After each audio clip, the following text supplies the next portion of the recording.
Hello my dear student. So today we will start the new chapter, Plant Growth and Mineral Nutrition. Now as you know that State Board had reduced the syllabus because of COVID, and in this chapter they have removed all other topics except this one, growth hormone.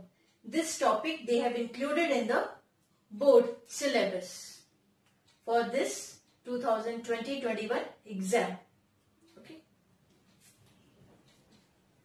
So now we will study about the growth hormone topic. Now this growth hormone, or we can say the plant hormone, is also known as phytohormones. They are the organic substances that regulates the plant growth and development. Fine. Now there are general characteristics of the plant hormones. Here the first one, that these are the essential organic compounds and are required in very small quantities. They are generally synthesized at the apex of root, stem and leaves, from where these are transported to other parts of the plant and where they give the effects. So the origin or synthesis takes place at the apex of root, stem and leaves. Third one, a single hormone may control or regulate different aspects of the growth. So these are the three general characteristics of the plant hormones, and they are also called as phytohormones. Right? Now the types. There are five main types of the plant hormones are, and those are auxin, gibberellin, cytokinins, ethylene and abscisic acid. Fine. Here, so one by one we will go into the detail of each type of hormone. So first one is the auxin. Okay. So this term was first used by F. Wendt. So he gave an experiment actually. So he gave the experiment, we can say the experimental proof for the presence of auxin. He isolated auxin from the colloidal tip of oat, and that botanical name is Avena sativa. So before that I have drawn the diagram. Here you can see this agar block is there and on which colloidal tips are there. This one is red color. I have shown that agar block, piece of agar block. Later on I will explain this in the experiment. Okay, and these are the colloidal stem.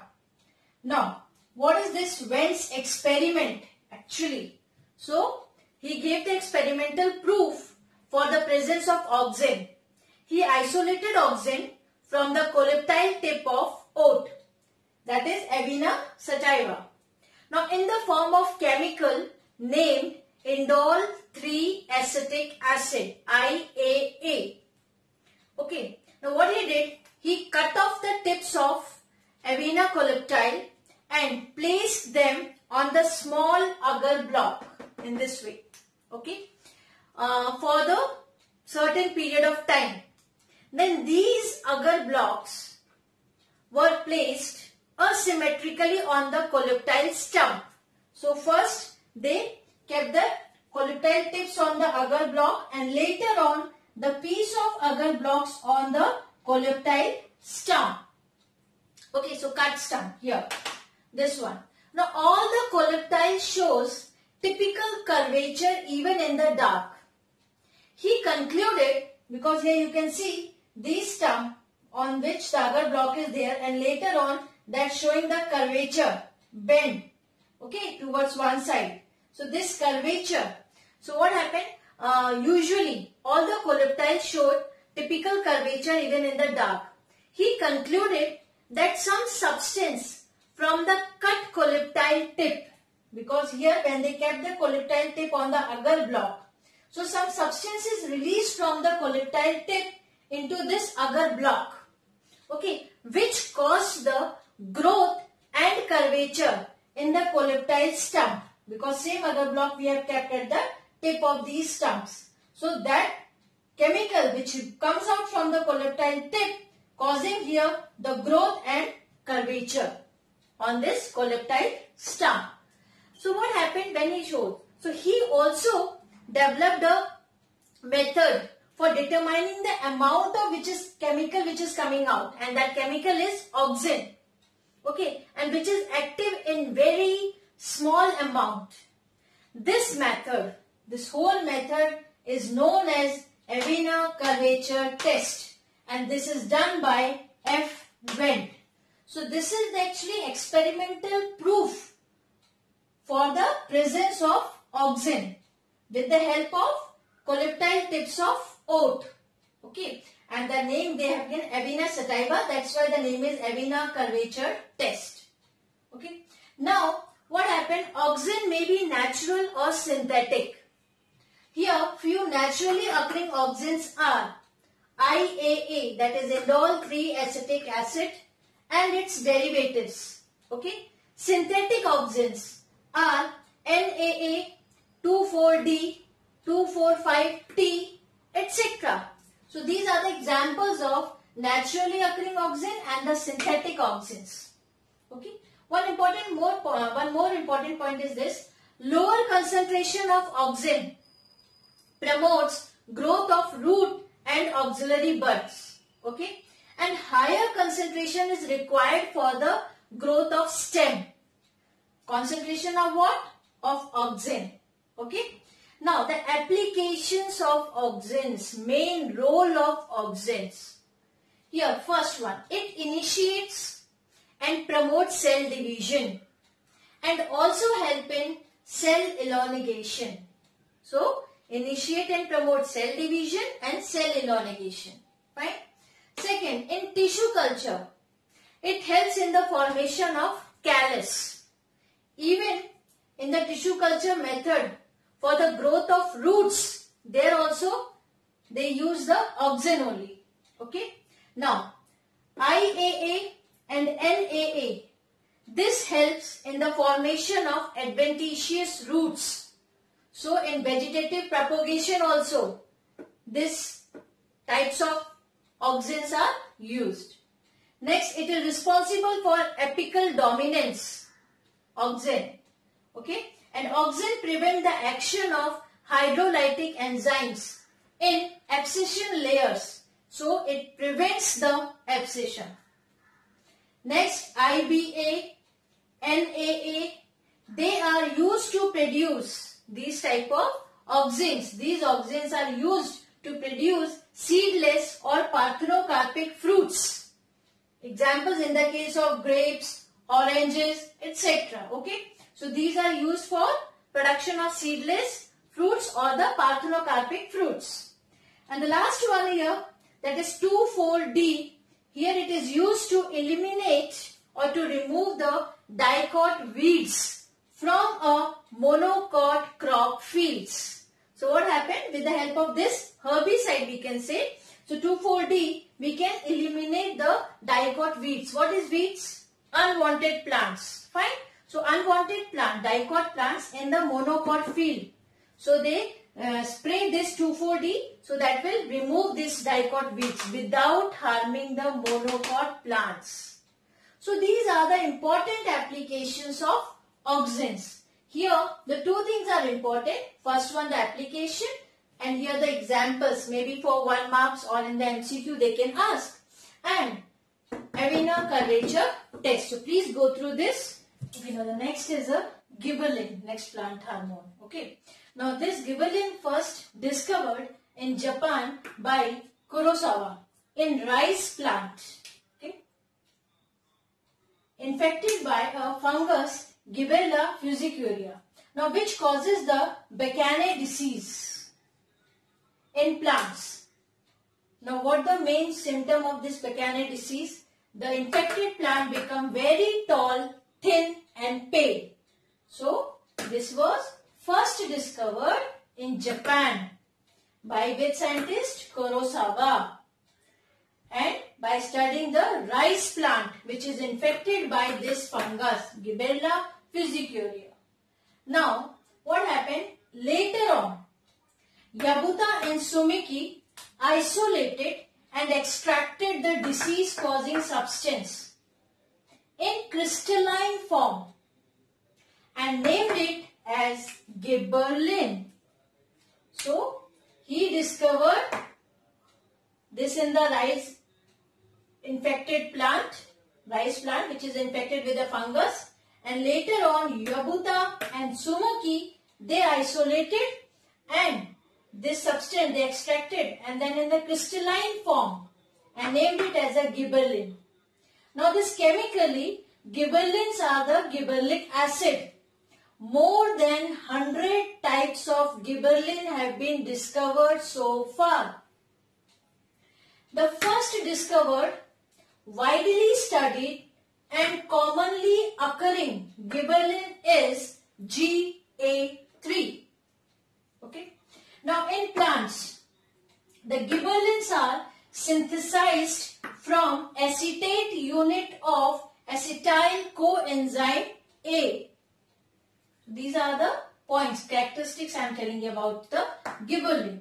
Now the site of synthesis of this gibberellin are apical buds, tip of growing roots and young leaves. These are the main sites where the gibberellin synthesis takes place. The transport of gibberellin is non-polar, means in all directions. Right? Now come to the applications of gibberellin, role of gibberellin. Okay. Now the first one here, it induces elongation of cells in stem. Right? They are also used economically. See, used to increase the length of jute fibers to increase their economic value.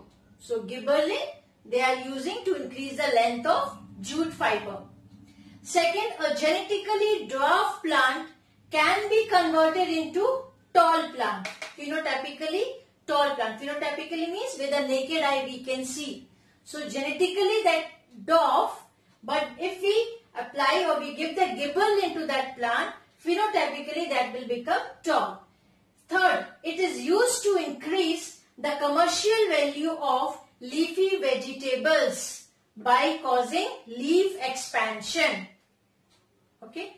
Fourth one, gibberellin also bring about increase in the size of fruit. Fifth one, seed dormancy can be broken down by the gibberellin treatment. Okay. Dormancy is the sleeping stage of the seed. Now, its treatments means gibberellin treatment act as a substitute for cold season and long day conditions for breaking the bud dormancy also.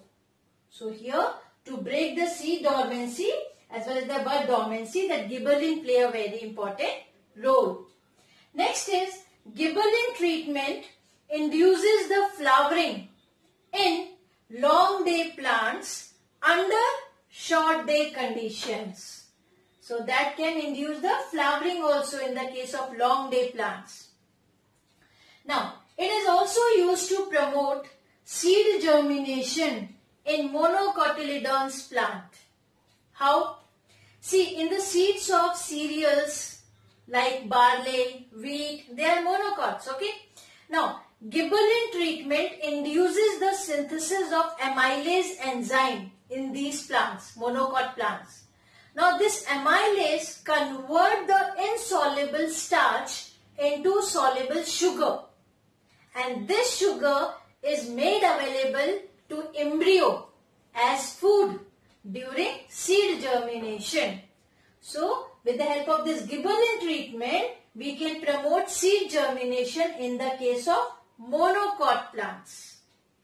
Last is, it is more effective than auxin for inducing parthenocarpy. Even auxin we use for parthenocarpy purpose, but gibberellin is more effective than the auxin. So these are the 8 applications I gave here, 8 applications of gibberellin and few important characteristics of the gibberellin. So just go through this. The name of the fungus is very important because sometimes for 1 marks they ask such question, or 3 marks they will ask the applications of the gibberellins. Okay, so just have a look of this.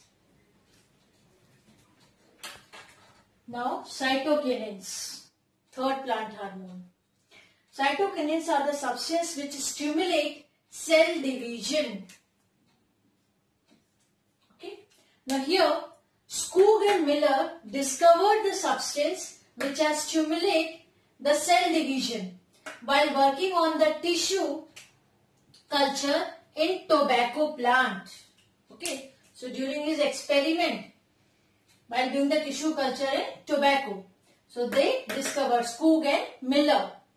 Now they have also isolated a compound from the autoclaved herrings, a silverfish sperm DNA, and it was named kinetin, which also caused the similar effect. Similar effect means which effect? The effect of cell division. Okay. Now coconut milk is also a rich source of cytokinin. These are the characteristics. Fine. Now they are the derivatives. Cytokinins are the derivatives of the purine nitrogen base called adenine.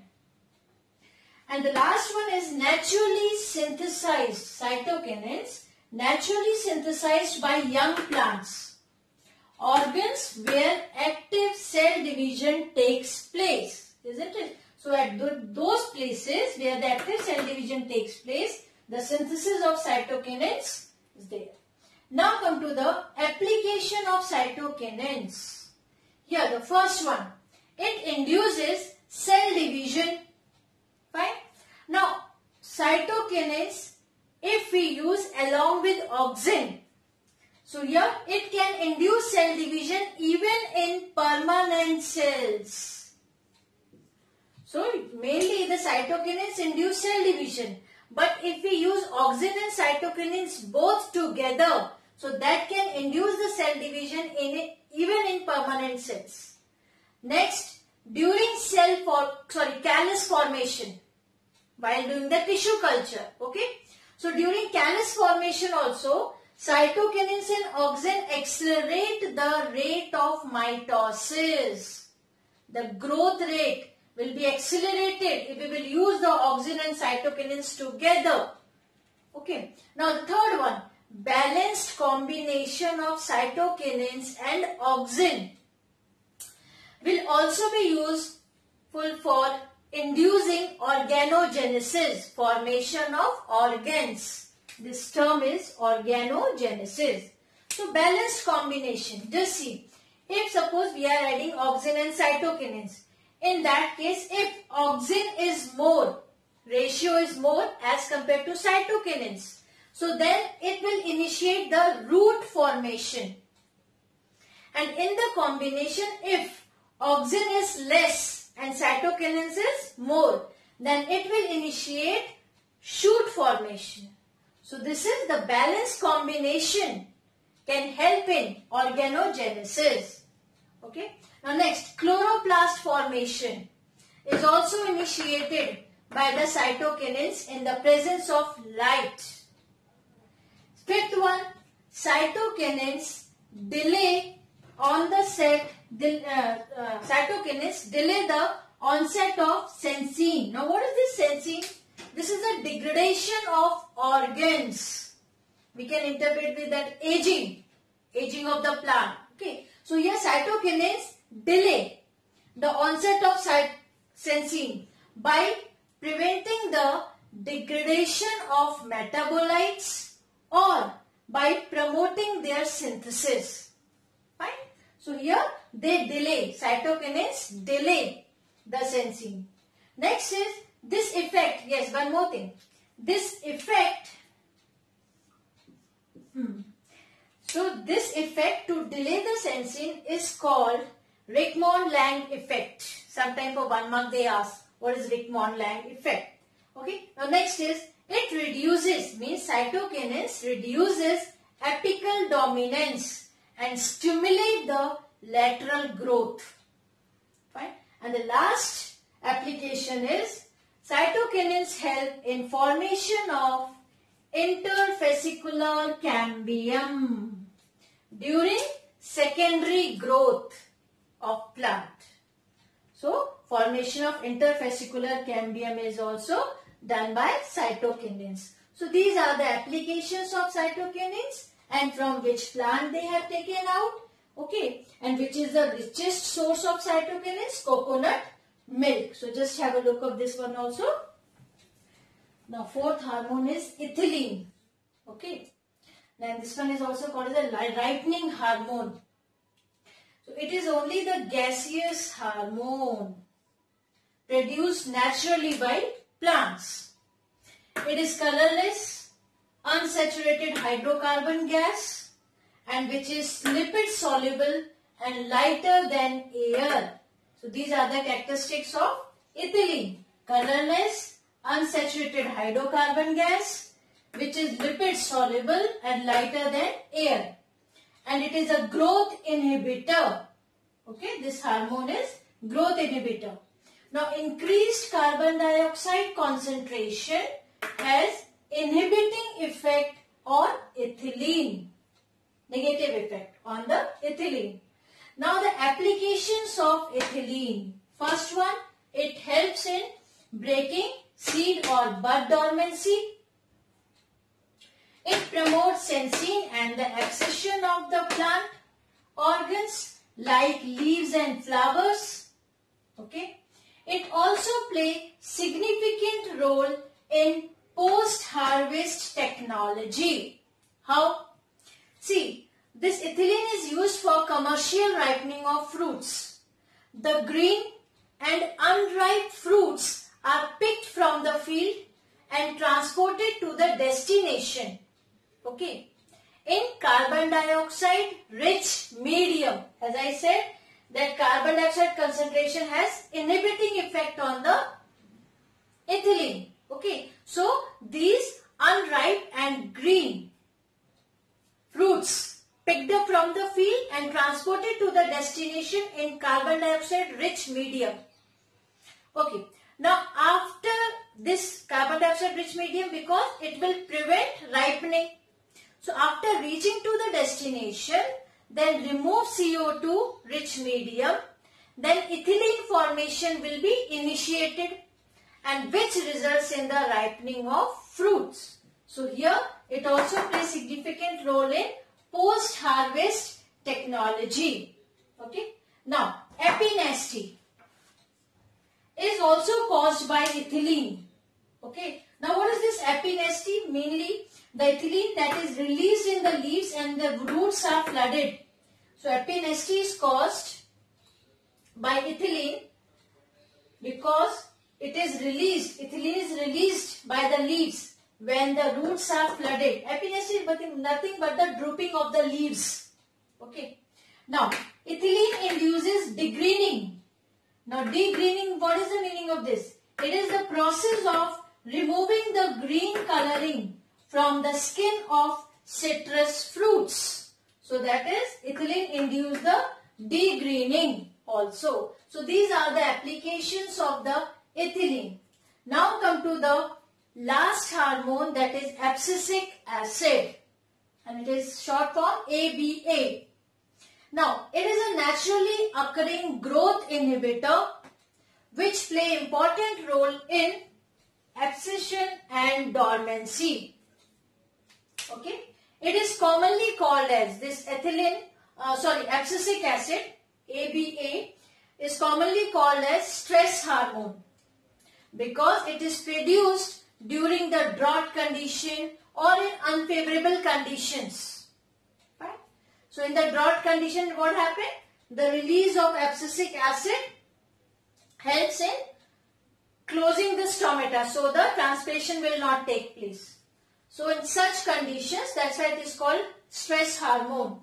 Now ABA is also called as antigibberellin. Right? Now ABA synthesized means abscisic acid synthesized in mature leaves, flowers and fruits and then transported to the site of action. Now its transport is non-polar. So this is about the abscisic acid. Now applications. It causes dormancy in bud, seeds and tubers. Okay. It retards the growth because growth inhibitor. It also causes closing of stomata to prevent transpiration. That's why it is also called as stress hormone during the drought condition. It promotes sensing in leaves by causing loss of, now look here, so by causing loss of chlorophyll and decreasing the rate of photosynthesis. This abscisic acid. Now it also inhibits the synthesis of RNA and proteins. And the last one, it stimulates the flowering in short day plants. So abscisic acid. So these are the applications of abscisic acid, and here the applications of ethylene. So in this way, this whole topic is over. Thank you.